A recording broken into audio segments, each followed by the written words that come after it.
Hello, entrepreneurs. Joe DeChara, CPA extraordinaire, coming to you live from downtown Levittown, New York, Long Island, for another sore throat laced How to Win at Business. Amazing episode number 3498. And tonight we have a very, very special guest. They're all special, but this individual is more than special. He's a dear friend of mine. Highly intelligent. So don't let his intelligence scare you. He's really a pussycat. He's a great guy. He drives a Harley. So don't mess with him. And without any further ado, he's going to actually talk to us about jet airplanes, believe it or not. So don't let the conversation go over your head like it does with me.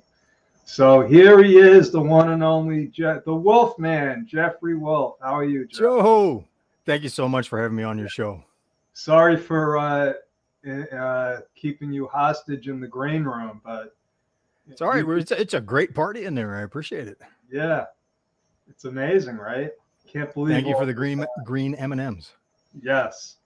So, Mr. Wolfe, we go back a while now. Yes, we do. And thank you so much for the great introduction. You had me thinking, wow, I want to meet that guy. Yeah, that's the idea. Someday maybe you will. So, so you want to give a little background on you, because I won't do you justice. I had the opportunity to go to engineering school for two reasons. This is how I was seriously planning out my career and my future. And the two criteria were I could get out of high school a semester early if I went to college, and they had an easy entrance exam. Well, there's a third criteria too that's even more important. They had a great placement program. People were hiring the graduates. And that gave me an opportunity to go work for Hughes Aircraft, which was an amazing experience. Wow. It was an amazing experience. Learned important leadership principles like if you stay half step ahead, you're a leader. If you're 3 steps ahead, you're a martyr. Oh, man. Stuff like that, stupid little, things like that. You think about it and you're like, oh my God, now I know what he was talking about. Yeah, and it was a great experience. That led to opportunities in the aerospace industry to work on manufacturing, worked my way into product development, got to work on aircraft and launch systems before I went into consulting. Wow. And I know, I look back on that and just think, oh my gosh. All the crazy things you must have launched. Yeah, the truth of it is I had the opportunity to work with amazing people. Did you get to meet Mr. Hughes? I did not. That was long after he had passed. I did get to work with people that had spent time around him and had been with the company a long time and had worked, 10, 20 years with him. Way back in the day, those were coming to the end of their career at the time that I hired in. And we got to learn from those types, the people that pushed and they were all about pushing the boundaries of technology. I didn't know all about him, and I know it's a movie, but I didn't know that he flew planes and stuff. I mean, the guy was off the charts. So he was the Elon Musk of his generation in many ways, right? Because he disrupted aircraft, he disrupted movie making, right? He disrupted technology, the application of technology in a lot of ways. Yeah, unbelievable. So now I get a little bit more of a glimpse into where you came from. It was all about how I appreciate the great intro. It was the power of working with people that were really good at what they did and that were willing to take reasonable risks in pushing the envelope. That really was my huge takeaway from those years in that industry, because we did some amazing things. They did some amazing things. And I got to go along for the ride. Interesting. So, it's funny to see where you wound up, and now to know, and you've told me that story before, but it's like my father tricked me into becoming a CPA, and I resented him for 25 years. And then I'm like, oh my God, thank you, Dad. Because so you wound up in this, and I don't believe in coincidences. It's all, driven by the universe. And, so we all wind up exactly where we're supposed to wind up. And now you run this, and I keep threatening to join you on one of these. What do you call it again? The Adventure Summits? The Adventure Summits, where you take CEOs and you do, interesting things like zip lining and bungee jumping. And how about big game fishing on the ocean? I saw you out there with John Limbacher, right? Yes. I mean, imagine being on the ocean in a wonderful, luxurious 55-foot long yacht, totally internet connected. Thank you, Starlink. Catching delicious fish, eating them. I love the Catch and We Eat program. While at the same time being able to have very, very advanced marketing discussions about how to grow your business from a marketing perspective in the current environment from one of the top marketers in the U.S. You're talking about John. Yes. I heard he's one of the best cooks in America also. Mm-hmm. He keeps showing those dishes on Facebook, and I keep saying, stop showing off. Or take that yacht over to the Hudson. Mm-hmm. There we go. Yeah. Yeah. So what prompted me to invite you here is a specific live that you did on LinkedIn. I don't know. Is that also on Facebook? Yes, it is. Facebook, Twitter, and YouTube as well. I've been on LinkedIn a lot lately. Good place to be. Good place to be. A lot of sharp business people working together there. Yeah, well, I avoided LinkedIn for years, believe it or not. So anyway, like I said, you wind up back where you're supposed to be. So I'm pretty comfortable there now, making some great connections, putting out a lot of, good information, just like you. And, I do try to visit you when you're doing your lives, because you always have something interesting. And I appreciate that. Or you're on one of your adventures, and I'm like, I gotta do that. So we gotta put it on the schedule. I don't know if you have things scheduled how far in advance, but we got to do that. So we'll put it on the calendar, and we'll figure it out from there. Okay, we'll put it on the calendar, and then you'll create one of those adventures around my schedule. That was really nice of you, Jeff. Well, and around what is one of your bucket list adventures? It's a big bucket. It's a big bucket. Good, even better. But no spoilers as you're watching this. Sorry, no spoilers. Joe and I are going to talk about that offline, because this is about how to really build your business.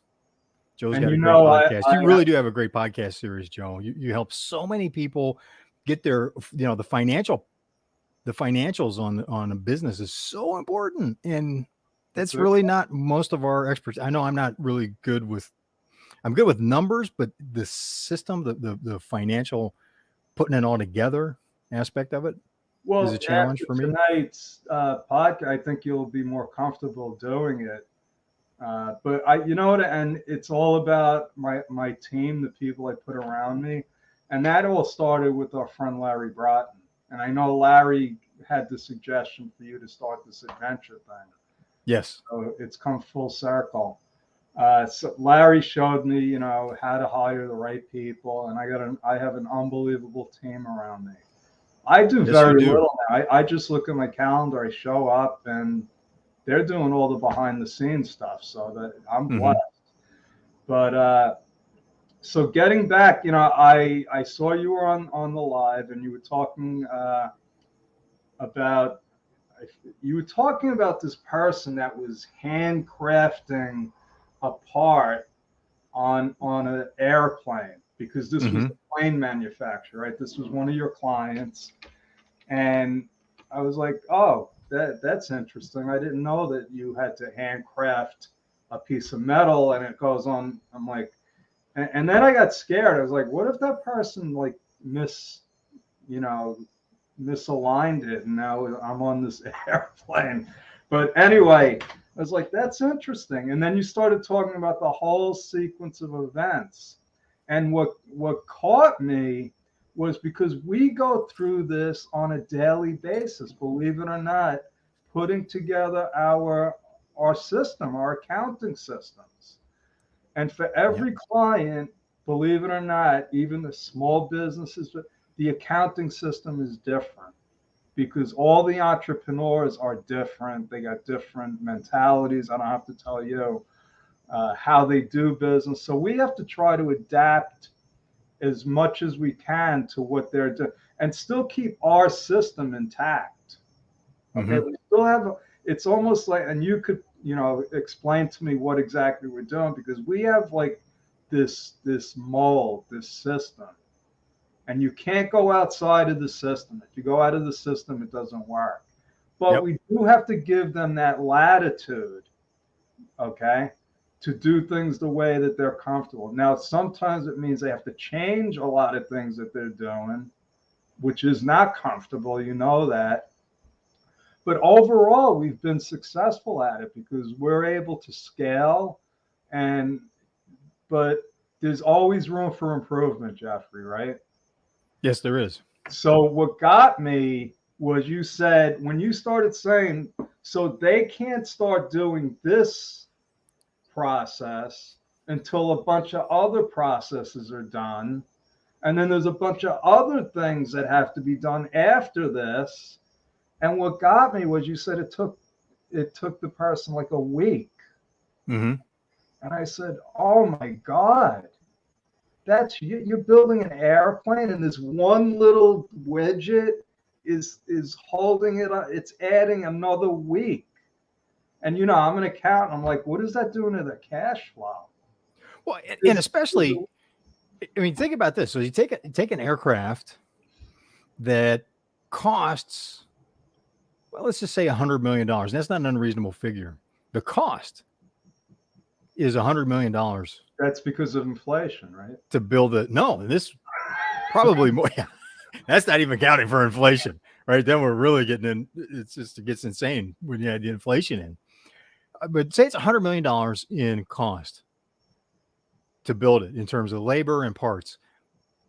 The crazy thing is, it can take up to 3.5 years to go from raw material to having something that you can fly off of the runway on a test flight. It's not even delivered yet, so you're still not getting paid. That is a lot of money spread out over a long period of time. Once you get all the parts in the building and start building it, you're still talking about, you're still measuring it in terms of months, not days. And the context of the specific example that you were talking about was in building a commercial airliner. Let me step back for a second. When laying out schedules, like from a project management standpoint, there's always certain things that can't be, there's some things that you can do in parallel, right? It's like, well, while we're doing in accounting, while we're doing data entry for accounts receivable, we can have someone else working on general ledger. No, that's probably not right. I'm going to get myself in trouble here. I get it. We're having somebody enter all the data to set up the tax as soon as we get a client. So you've got you can have multiple people doing different parts of it, but there's some things that have to go in sequence. Yeah, well, and that's what creates your minimum time that you can do something. Like, for example, you can't run analytical reports until all the data is correctly entered into the accounting system. Right. So one has to follow the other. So you see what the parallel is right now. Mm-hmm. And we had the same thing on building an aircraft. There's a bunch of things that can be done in parallel, right? You can build the land. You can do the final assembly on landing gear. You can build the center of the aircraft, the passenger cabin, and you can do the wings separate at the same time. And then when they're all ready, you bring them together. Well, this particular example was something that, because of what it required, had to be done in sequence. There was nothing else. It couldn't be done in parallel with anything else. So it was one of those tasks that determined the minimum amount of time that it took us in a perfect world to build the aircraft. And because of the order that we assembled something, I'm trying to think of a good real world analogy. It's like baking a cake. Baking is difficult because things have to be done in a certain sequence. And if they aren't, it doesn't taste right or it won't rise. So it just doesn't come out right when just had that experience. I put too much baking soda and salt, and I was like, oh my God. And I didn't want to throw it out, so I ate it. But no, you're right. I get it. But when you're building a plane, you got people's lives in your hand. You don't want to see a plane go up and then, Yes.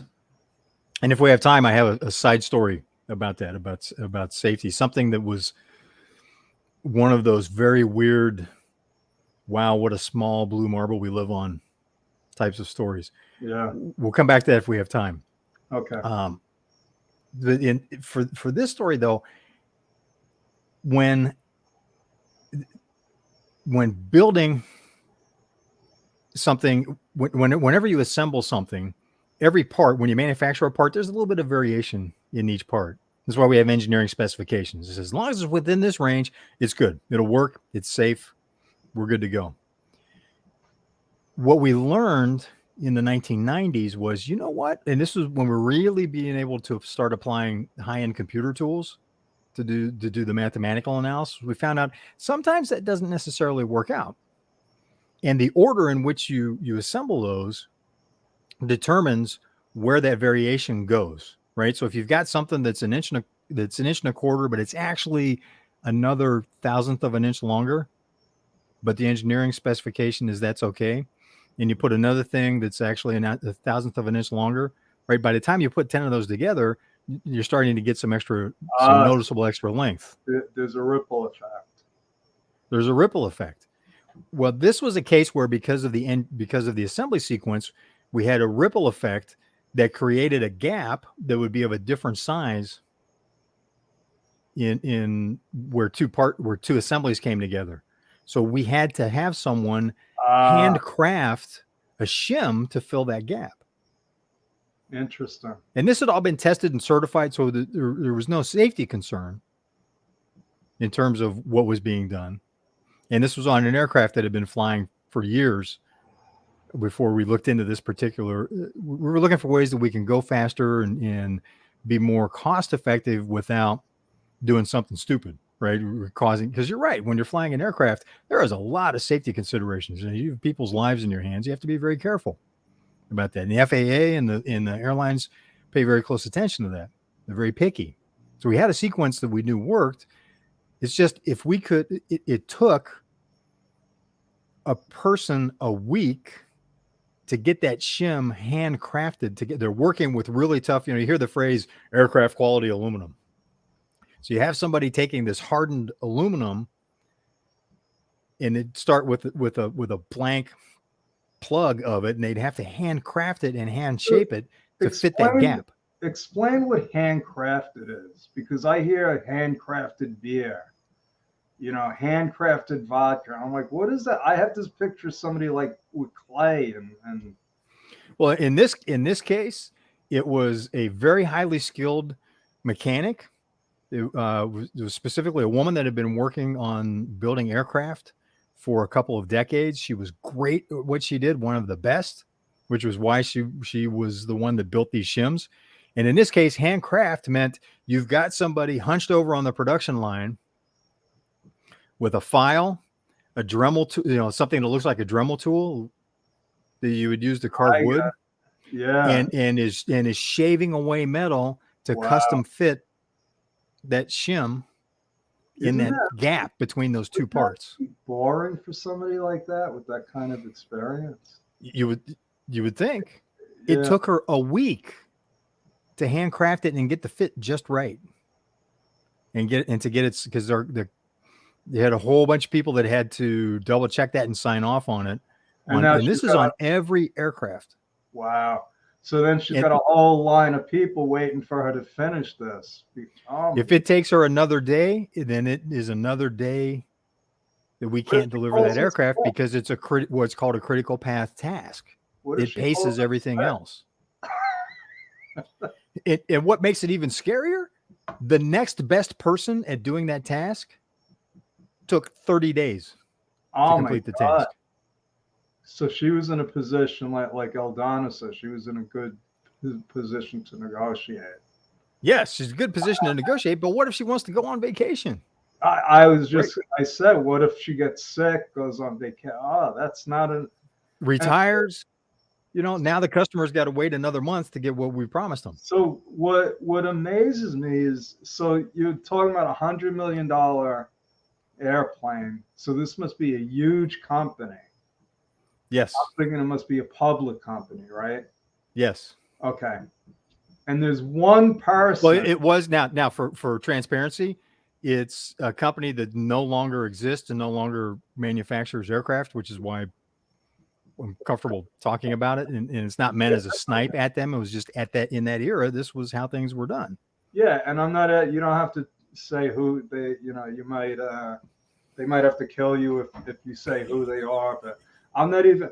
But the fact is, you're talking about hundreds of millions of dollars, probably thousands of employees, and this one part of it is like, I would call that a weak link.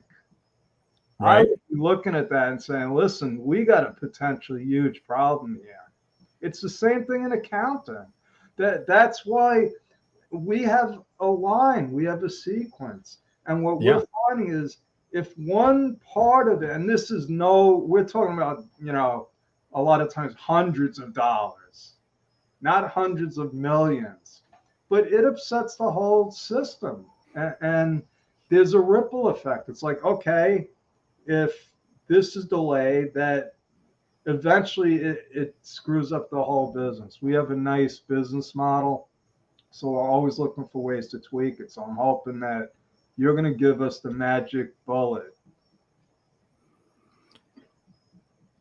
It's going to be more like an arrow in the heart. Okay. And here's why. Because let's make this a little bit more general for a second to businesses. Okay. Right? Because think about working capital and the cost of keeping the doors open for a day in a business. Right? You need to have enough cash in the bank in order to pay for a day if no money came in that day. Right. So right? that, just so people know, what that means is, if there's no money, no revenue, it's still costing you money for rent, insurance. You still got to keep the heat and the air conditioning on. Mm-hmm. There's still that's the overhead cost. It's costing you money no matter what you got. Yeah. So you're paying somebody to answer the phones. So what is the cost of operations for a day? Now, in this case, this specific case with aircraft, without getting into specific numbers, consider this. The cost of operations was 22,000 people showing up on that campus every day, over 2 million square feet of office and manufacturing space, plus the electricity, plus the equipment, plus, you start stacking on those different things. How much money have you borrowed in order to cover the cost of that $100 million expense before you get to invoice the customer, which is different from actually getting paid by the customer, as entrepreneurs know, right? So you look at this and go, you're spreading all this money out over years, and now you've got to pay for 7 manufacturing days that at a minimum includes paying for, and all of the space was leased, So it is paying for the leasing of over 2 million square feet and paying for 22,000 people showing up to work every day on payroll. I can't even imagine what it costs Plus, to park right? all those cars. Now, in fairness, there's some overlap. You know, not all 22,000 are working on that aircraft. So let's scale that down a little bit.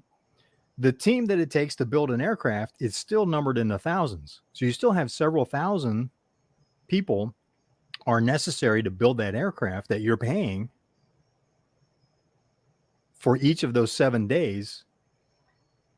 And you cannot, you know, so that's 7 days longer until you can invoice and then ultimately collect money for this $100 million investment you've made. So let's bring this down to perspective for regular people, because not many people are building $100 million aircraft. Yes. But what I got was, I said, this affects everybody's business. Everybody's and maybe even to a larger extent, because we deal with a lot of solopreneurs. And unfortunately, Jeff, a lot of them don't even put a value on their time. No. I've had that's heartbreaking too. Yeah, I've had people say, oh, I would ask them, how much are you paying for your bookkeeping? And it would be nothing. It's like, well, how is that? They were like, well, because I do it. Like, well, so that means your time is not worth anything. So no matter how small the business, there's always a sequence. Yes. There's always a sequence. And if you're not paying attention to that, from the time you wake up in the morning till you go to sleep at night, if you're not in control of that sequence, then you're not in control. You're leaving everything up to chance. So I just wanted to make that point. It's important. Yes, no, that is an excellent point, because going back to the aircraft example, all we needed to do was change the order of sequence that we were assembling. We weren't manufacturing anything except for the shim at that point. It was assembly. We needed to change the sequence in which we assembled the parts in order to eliminate the need for that particular part to be handmade, which saved us a week in the cost of building the week's worth of expenses. So a manufacturing day is millions of dollars in operating costs. Wow. So that would save us millions times 7, and eliminate the risk of adding another 3 weeks of manufacturing cost, because that was the best that could be done, other than having that specific person do it. So not only was that 7 days of expense, it was dependent on one individual. It was the risk. That's what you like. What happens if she wants to go on vacation? That's going to set us back another 2 weeks. Or geez, imagine this. Heaven forbid, but all of a sudden she's in the hospital for 6 weeks with COVID. Oh my God. Or what if she wants to retire? Yeah. Or what if she wants to retire? Now all of a sudden you've got, call it $1 million a day times 15. Plus there's still a fixed expense for weekends and we often don't account for that. But there's money leaking on the weekends. There's stuff that is costing us when we don't think it is, because we don't see it, or it's not immediately invoicing. You know, the electric company doesn't invoice us for Saturday and Sunday, but we get the bill for the month. Yeah. So explain. So now it seems too simple a solution, to be honest with you. So you're telling me, so you put the parts together, and I'm thinking about when I built model airplanes, you had to do them in order. So you're telling me that all you had to do was switch around the order? Because by changing the order, instead of we're talking about that ripple effect of variation as we stack one onto the other. What it did, instead of having variation leave us with that gap, we distributed the variation somewhere else that didn't cause us that problem. Okay. I don't know exactly how that happened, but how did you come up with that? We were doing a very advanced computer analysis, and then we went to the manufacturing line and did some measurements and go, yes, we validated in reality. I love computer models, but they are just models. You always have to validate with actual data, right? You spend marketing dollars, you have to validate sales with data that result from those marketing dollars, right?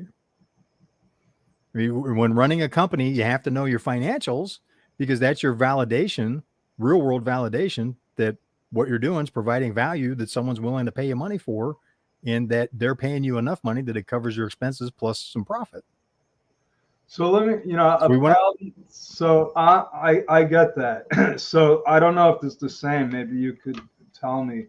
I'm teaching people now in other countries how to do U.S. taxes because there's a big need for it. So we have actually we have a long 13-week program, and then we have a shorter where we're just showing them the computer program and how to pop out tax returns, which really it's data entry. They're given a set of facts, and I'm like, this isn't real. You're given the facts and you're just putting them in the computer. In the 13-week course, I don't let them use a computer.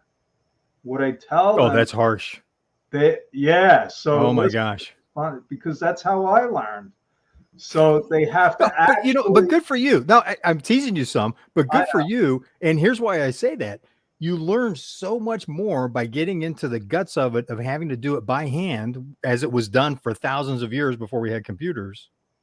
So this is why I do it. And I was saying this because you brought up the whole computer model. We have generations of people that learn how to do accounting on the computer. They are coming out with garbage, Jeff. I'm looking at other people's work. I'm like, they should be embarrassed to even call themselves accountants. I'm like, this isn't accounting. What they've become are data entry clerks. So what I taught them by doing it by hand, they were forced to look at the form, look at the line number, look at the instructions. Okay. And then at the end of the 13 weeks, I said, okay, now I'm going to show you the program. And it was like, oh my God, this is nothing like.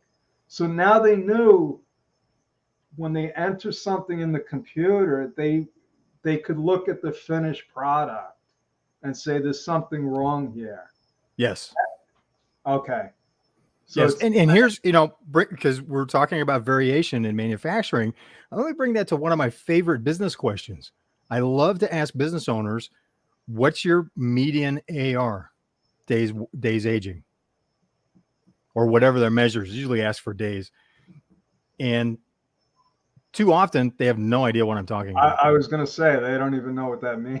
They don't. And I figure, okay, we have some very basic problems if you don't know what your accounts receivable is doing. If they do, they usually give me a number that's worthless because they give the average instead of the median. Now, I learned statistics and statistics analysis by doing it by hand. And I even taught when I was at Hughes Aircraft, I taught that their systems engineers were the best in the world at that time. And I was honored by doing my first training that I ever did was doing statistical analysis for their systems engineers. And I put them through what I had learned, 2 days of learning how to do this stuff by hand, no calculators allowed or anything. I'm still looking them up and apologizing. I've almost gotten to every one of them. Oh my God, I'm saying no calculator. That's it's like, it was grueling. 2 years later, we were able to do the same thing in 4 hours instead of 2 days because we got better in what we were teaching. And so that's a form of variation. But coming back to accounts receivable, variation, especially right now in high inflation or recession times, a variation in accounts receivable will eat a company's profits and maybe even bankrupt them by screwing up their cash flow, right? General Motors went bankrupt on $130 billion in cash flow. Where did I hear this? This was during the 2008-2009 global financial. I read it in one of these books. You would think, oh, a company doing that much business, how could they go bankrupt? Because they didn't pay attention to the cash flow. They were looking at the numbers. They had 130 billion in sales. They choked on their cash flow and went bankrupt, and the U.S. government had to bail them out. The same thing in a business. What happens let me use a real example. A client that I worked with, small, family-owned manufacturing company, 4 generations. They've been around since the 1920s. They're the leader in their market at what they do. Their accounts receivable average, which is the wrong measure, and here's why. Their accounts receivable average was like 32 days. And with manufacturing and the way they were working with clients or their clients, that was okay. It was somewhere, give or take, about 30 days. That was the average. When we dug into their data, we found out that a quarter of their accounts receivable was 90 days plus. Oh my God. Because they had a whole bunch of people that paid in a very narrow window of time early on, because they did a net 20. So that makes the skewed average it skewed the number and made the average look lower than it is. AR, always the best question to ask with accounts receivable is, what's the median? Where's that 50% point, right? Half greater, half less. So and they even had a couple of they had 3 big accounts that were out to 180 days. Wow. That, you see, that'll bankrupt the company. That'll make and with high inflation, so say it's 12% inflation. And producer wholesale pricing, it's been close to that for several months now. Using 12%, just to make the math easy for discussion, at 12%, you're losing 1% per month on every one of those dollars you're not collecting. So if it goes out 120 days, now they've lost 6%. No, I don't have my calculator. I'm living dangerous. 180 days. When they're getting out to 180 days, they've lost 6% of the value on each one of those dollars that they're collecting. So they've lost 6% in sales. They've lost a lot more. We can go into it. The resource. Yes, right. At a minimum. But listen, it's hard enough to get a sale, and then to make a sale and then not get paid. That's devastating. Yeah. But also, in manufacturing and industrial arena, it's a little more common to have that take longer. If you're doing business with the government, good luck getting paid in less than 90 days. But you build that into hopefully, if they're working with someone like you who is a consummate professional, they are keeping track of that and planning for it. But that comes back to, how are you paying for day-to-day operations? Well, and at what point do those kind of delays or those types of leakage of profit because of inflation and other forces, where does that start to become a problem? So I'll tell you, and bringing it back to the small business, because people listen to this stuff. I'll give you another example about not knowing your numbers. I'll give you an opposite. Apple Computer. Mm-hmm. Okay, when they were going to go bankrupt, they said, we're going to run out of cash in 3 months. Now they're doing billions of dollars in business. They got thousands of employees. And I would say they must have a good freaking accountant. How do they know in 3 months they're going to run out of money? And think about this. If they didn't know that, there would be no Apple Computer right now. Yeah. Right? So, you showed the one extreme, and I'm like, how does a company that big, because they lose sight, they take their eye off the ball? I'm sure you must have read, there's 2 books, Built to Last, and yep. Okay. So and Good to Great. Right. And they used the 2 comparison companies. And, one company was like, they got all the executives got corner offices. And meanwhile, the company that was Built to Last, they had rickety old chairs in the conference room, because they were like, that's not important. Our business is more important. And the other company was buying planes, and they're just bleeding money. And they were like, oh, we're making so much money. That's not the case. Yeah. But bringing it down, so people might say, yeah, but those are huge companies. It's the same thing with our company, Jeff. You know that. I'm like, I have a client. He's in the pool business. Okay. He helps manufacture pools, luxury pools. So he's got to, get the job. He's got to hire all the contractors. He's got to pay all the money out. And he's not keeping track of his accounts receivable. and the guy never has cash. You know, he's Hmm. got to scrape to pay me every month. And I'm like, because he's stuck. He's Yeah. stuck. He's not listening to people like us. So guess what happened? He decided to go back to work. He found somebody, a bigger pool manufacturer. He's like, listen, I'm good at what I do, but I'm not good at running this business. So he's back to being an employee, getting a W-2. And I said, that's good, Dave. That's good. Better for your family. Now you'll sleep at night. Some people aren't cut out for it. You know that. Yes. And the thing is, he could have brought in a professional manager to run the business. He could have. There's a lot of things he could have done. But everybody's not cut out for that either. But that's hard to do. That's really. It is hard. I all transparency. Two things real quick. I have a hard time doing that. I've caught myself so many times doing stuff where going, you know what? I should be working with a professional on doing this. And for whatever reason or another, it's like, the ego shot of, no, I'll figure it out. Or the fear of going, yeah, but that opens up the door too much into what I'm doing, and they'll just take the idea and run and leave me hanging. And I got it. You know what? I was at an event at Caltech, and they had a panel discussion with some hotshot young tech entrepreneurs that had really made, big money, like 40 million, $1 billion before the 30 kind of things. And one of those tech entrepreneurs responded to a question about, what from someone who was worried about, if my idea, what if someone takes my idea and just runs with it instead of working with me the way I wanted to? And he just looked at me and goes, look, if your idea is so easy to copy that someone's going to do that, and you believe in it so little, and it is such a paltry idea that it can be knocked off that easy, he goes, just go home and forget about it. Don't even do it. Go get a job. And the whole room's like going, whoa. That happened. And I'm sitting there listening to him and going, you know what? I'm guilty of that at times. It's like, yeah, how big is my idea? How much do I believe in it? How good am I at it? Because if I am, it's like, you know what? It's a big market. Absolutely. So what if someone creates some competition?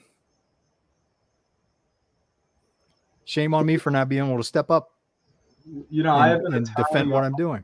I have an attorney on my team, and she's like, you got to sign a not compete agreement. What if we hire them? They see it's like, that would be a big compliment.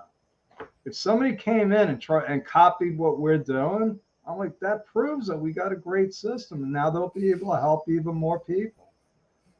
So I'm like, don't worry about them stealing this. I'm not worried. There's more than enough business out there for plenty of accountants.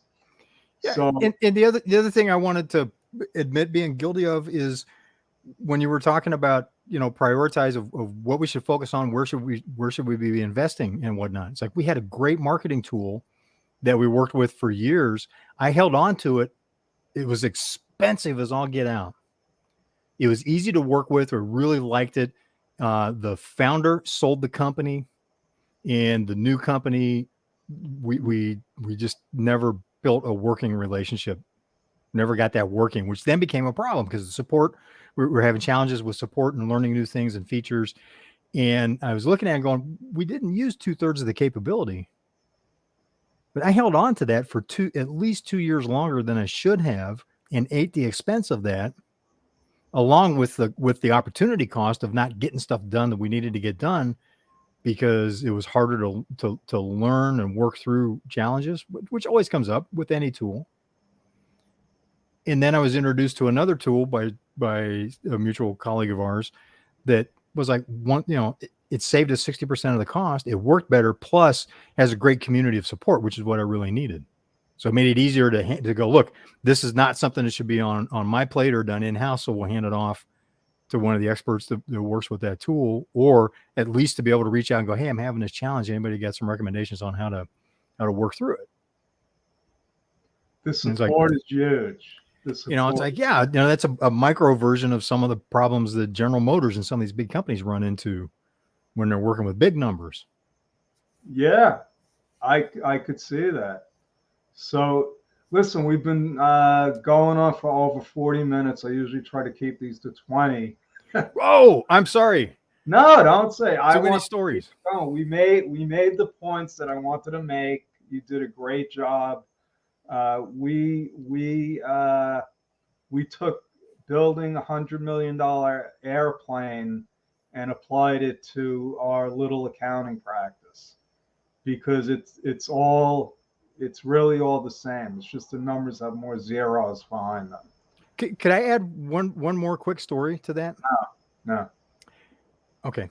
Go Thank ahead. you, Joe. It's great being here. No, it's just this is just 60 seconds. Okay. Had an opportunity to talk to the then CEO of CalFed Bank, which has since been bought up by another, it was a regional bank here in California. He made anybody that had a management title within the company, every 5 years they would require that they map out every step that they were responsible for in their organization, for operations, everything they did step by step, and then they had to justify why each one of those was necessary. And that gave them an opportunity to look at, are we getting things out of sequence? Because sometimes they'd find, we experimented with something and then never switched back when we found out it didn't work that well. Or we switched something because there was an exception that needed to be handled. And all of a sudden that became standard operating procedure. And he said, that's the only way that we could keep things in the correct sequence, keep misalignments from happening between people with complementary responsibilities. Or, it's like when I hand off to you, making sure I've got all my paperwork in order when I'm handing it off to you to be able to do what you do so well. And to also keep, bloat from growing in as the company grew. Yeah. And I think that's what I don't have big company experience, but I could see how that it will ripple through, and it doesn't happen overnight. It's like all of a sudden they wake up and they say, how did this get out of control so quickly? And you're like, what do you mean? This happened over 30 years. But Yeah. they did it every 5 years. Is that what you said? Every 5 years. And it Yeah, usually resulted in, things being reduced, people being moved around. So we do a similar thing, and that came from Larry, one of his exercises. It's called, I think, Do What You Love to Do. And it's just listing all of your tasks. And I have my people do it like every 3 to 6 months. We haven't done it in about 3 or 4 months now. But every time we do, you wouldn't believe what we've learned from there. I learned that my social media person didn't like doing social media. Oh. It was like, oh my God. So we wound up hiring somebody. She had too many things on her plate. Social media was one of them because we had nobody else. We were like, Janine, can you do social media? And she was like, yeah, sure. Well, she was great at it, but she really didn't love it. But then what happens is you look at it and you're like, why am I doing this? I shouldn't be, doing this. Why am I downloading, anyway? So yeah, 5 years sounds like a long time. I assume that people do that all the time in bigger companies. So yeah, that's why, business is complicated, even the smallest business, that. So some of these, and what I try to teach people is, whether you're big or small, it doesn't matter. The principles still apply to you. Yeah. Right. So this has been great, Jeffrey. We could talk, for a long time. Okay. And we did. And I apologize for running over so late. I appreciate your time and the opportunity to be on your show. I have a 9 o'clock meeting with some of my students, but if you could hang out for a couple of minutes, what I'd like you to, give us some departing words of wisdom. And if you're doing anything now, how do people get in touch with you? How do they connect with you? So go on. They can get in touch at info@adventureceo.com. That's info@adventureceo.com. Reference Joe and you'll get expedited responses because Joe has been phenomenal to work with and is also a good friend. Just as a parting thought, watch Variation especially, because of the high inflation and recession that we're looking at now, variation will eat your profits in ways that are hard to understand until it's too late if you're not paying attention to it. Work with someone like Joe that knows what they're doing so they can show you what numbers you need to be watching for and how to deal with variation in those numbers, and map out what you're doing. Have the sequence, have a process flow map step by step so you can see, are you doing things in the right order? Is there a better order to do them? What can be done in parallel to help save costs, serve your customer better? And always ask that question. If we're making a change, does this help provide more value in the customer's eyes? That is great. That is excellent advice. It works if you use it. So definitely apply it to what you're doing. Everything has a sequence. Okay, you just might not be doing them in the right sequence. Okay, for instance, I take my garbage out when I'm already going out. I don't just make a special trip, right? I'm like, Yep. I save time, and it might sound crazy, but I'm like, you do that enough times, you're going to save a lot of time. I'm saving a couple of minutes by not. I'm like, if I just take the garbage out when I'm already going out, I'm not wasting any time. I do that with hundreds of things. So anyway, that's our story. But that's a good analogy, because as you're watching this as a business owner, think about this. Where in your business are you repeatedly pulling your car out of the garage, stopping, going, oh, I forgot the garbage, getting out of the car, walking back into the house, taking the garbage out, taking the can back to where it needs to be stowed, then getting back in the car so you can drive off and do what you need to do? And it's just habits, Jeffrey, right? It's just, I got in the habit of not, I was like, why am I making a special trip? The garbage isn't that, I mean, it's important, but not so important I need to make a special trip for it. So anyway, thank you, Jeffrey Wolfe. And that's info at, what was that again? info@adventureceo.com. No spaces, all one word. info@adventureceo.com. AdventureCEO.com. All right. Thank you, folks. That's our story. We're sticking with it.